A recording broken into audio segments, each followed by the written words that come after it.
সুপ্রিয় দর্শকবৃন্দ, আজ আমি আপনাদের মাঝে আরও একটি ভিডিও নিয়ে উপস্থিত হয়েছি।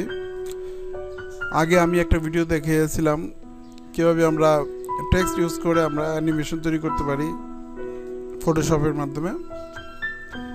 আজকে আমি দেখাবো কীভাবে পিকচার ইউজ করে আমরা জিফ অ্যানিমেশন ফাইল তৈরি করতে পারি। আসুন দেখাই কীরকম ফাইলটা আমি তৈরি করতে চাচ্ছি। আগে আমি আপনাদের একটা নমুনা দেখাচ্ছি। আমি যে ফাইলটা তৈরি করবো একটা আমি একটা তৈরি করে রেখেছি, তার এক্সাম্পল দেখাচ্ছি। যেমন এই অ্যানিমেশনটা আমি তৈরি করবো কীভাবে আপনাদের দেখাই। আমি এটাকে ডিলিট করে দিচ্ছি, এখন নতুন করে তৈরি করবো বলে। আচ্ছা, তাহলে সময় নষ্ট না করে আমরা এখন কাজে চলে যাই। ফার্স্ট আমাদের ওপেন করতে হবে আরবি ইমেজ রেডি।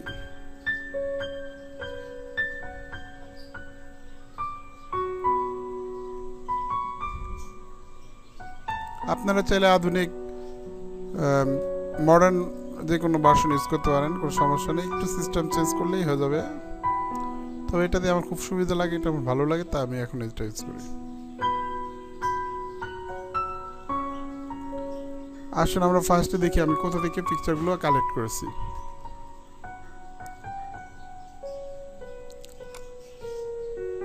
এখানে দেখুন আপনারা, এখানে দেখুন কতগুলো মেয়ের ছবি আছে। এখান থেকে ক্রপ করে, আশা করি আমি আগামী ভিডিওতে আপনাদের দেখা দিব কীভাবে ক্রপ করতে হয়। তবে আজকে দেখুন এখান থেকে কতগুলো ছবি আছে, এখান থেকে আমি ছবি কালেক্ট করেছি অ্যানিমেশন তৈরি করবো বলে। তো বন্ধুরা, আমরা কাজে চলে যাচ্ছি। এখন দেখুন আমি এখানে ওগুলো সবগুলো পিকচারকে আমি আলাদা আলাদা কপি করে রেখেছি। তাহলে আসুন কাজে চলে যাই। আমি সবগুলো মার্ক করছি, ড্র্যাগ করে আমি এটা এখানে রাখছি। দেখুন সবগুলো এসে পড়েছে।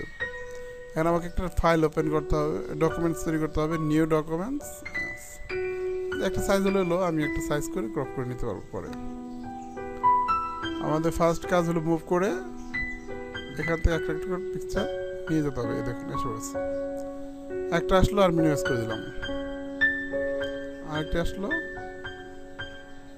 অ্যাডজাস্ট করে দিলাম একসাথে, আবার একটা আনছি, এভাবে একটা পর একটা আনবো।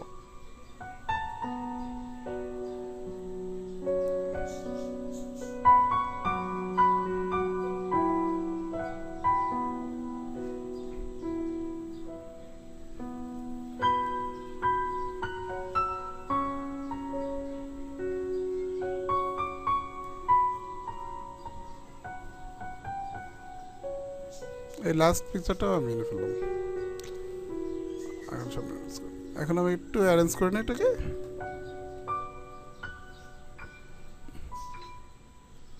That's it.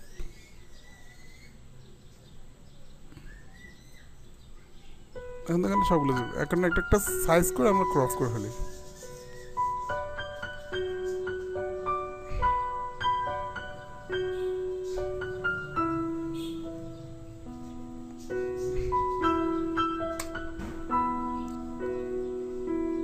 ক্রপ হয়ে গেল। আসুন এখন আমরা কীভাবে এটাকে অ্যানিমেট করবো। এখানে যেতে হবে, এখানে অ্যানিমেশন উইন্ডোতে যে অ্যানিমেশন অন করে দিতে হবে। দেখেন এখানে এইখানে ক্লিক করতে হবে, এই অপশনটা এখানে লক্ষ্য করুন, মার্ক ফ্রেমস ফ্রম লেয়ার্স, এখানে ক্লিক করতে হবে। এখন প্লে করে দেখি কেমন হলো আমাদের কাজটি। দেখুন এখানে কাজটা হয়ে গেছে। তবে বন্ধুরা আরেকটা জিনিস লক্ষ্য করেন, আমাদের কিন্তু ব্যাকগ্রাউন্ড লেয়ারটা কিন্তু ট্রান্সপারেন্সি দেখাচ্ছে। আসুন আমরা এটাকে কীভাবে চেঞ্জ করবো দেখি।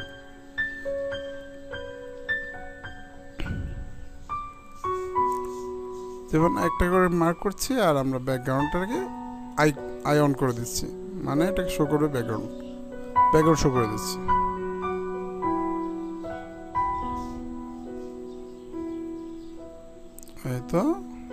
এই তো শেষটি দেখুন সেটা হয়ে গেছে। এখন আমরা একটু প্লে করে দেখি। দর্শক বন্ধু, আপনাদের সুবিধার জন্য আমি আরেকটা বিষয়, একটা ফিচার দেখে দিচ্ছি। এখানে একটা সুবিধা আছে, আপনি চাচ্ছেন এই পিকচারটা যদি চান আগে দিতে, হ্যাঁ সেটা দিতে পারবেন আগে। এই দেখুন আগে দিয়ে দিলাম। আবার আপনারা এখানে সময় অ্যাড করে দিতে পারবেন, কতক্ষণ পর পর হবে। তো আমার মতে এটা আমি 2 সেকেন্ড বা 2 সেকেন্ড পরে যদি দেই তাহলে দেখেন কী হয়, থামবে, দেখছেন? কিন্তু এটা আমি চাচ্ছি স্বল্প সময় দিতে যাচ্ছি।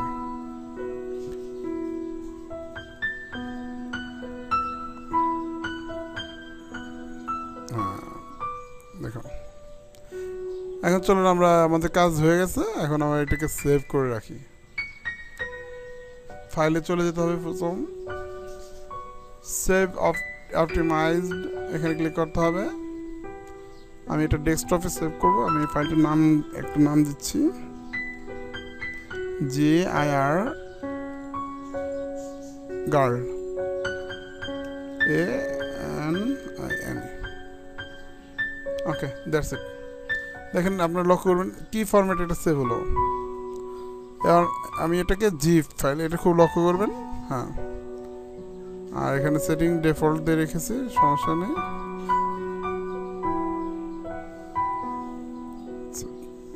এখন আসুন বন্ধুরা, আমরা দেখি ওটা কেমন কাজ হলো। এই যে আমাদের ভিডিওটা,